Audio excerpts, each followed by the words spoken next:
Ok, vamos con lo que sigue. En el texto, lo que continúa ahí en su hoja, ay de mí llorona, llorona, llorona de un campo lirio. Si ya lo ubicaron, se van a fijar que a diferencia de la primera parte, no sé qué tienen las flores llorona, el ritmo cambia un poquito. ¿Cómo? Ahí va. Antes hacíamos no sé qué tienen las flores, llorona. Ahora, para este texto vamos a cambiar un poco. Ay de mi llorona, llorona. ¿Lo notaron?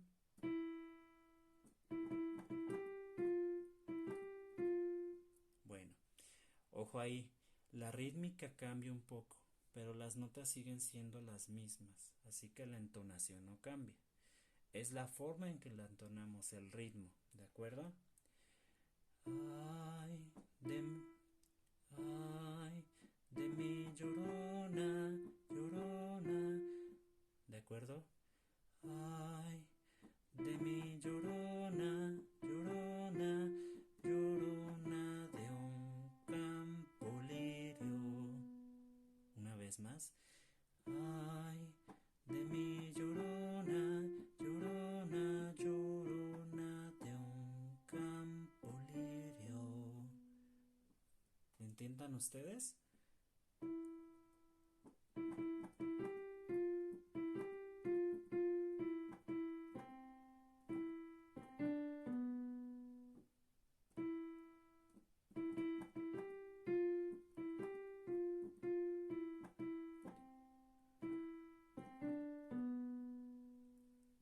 Eso es, muy bien. Ahora, ¿qué sigue? El que no sabe de amores llorona no sabe lo que es martirio. Aquí ya no va a cambiar tanto el ritmo.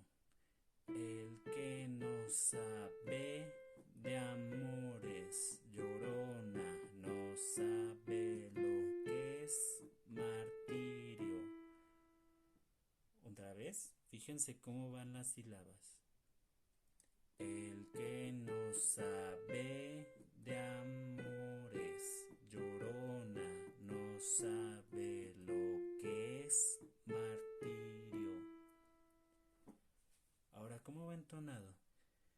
El que no sabe de amores llorona no sabe lo que es martirio.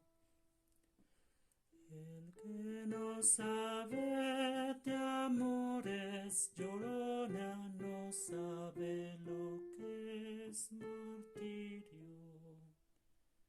¿De acuerdo? Inténtenlo ustedes. Recuerden que en la segunda vez crece y se hace pequeño una vez más. ¿De acuerdo? Ahí va.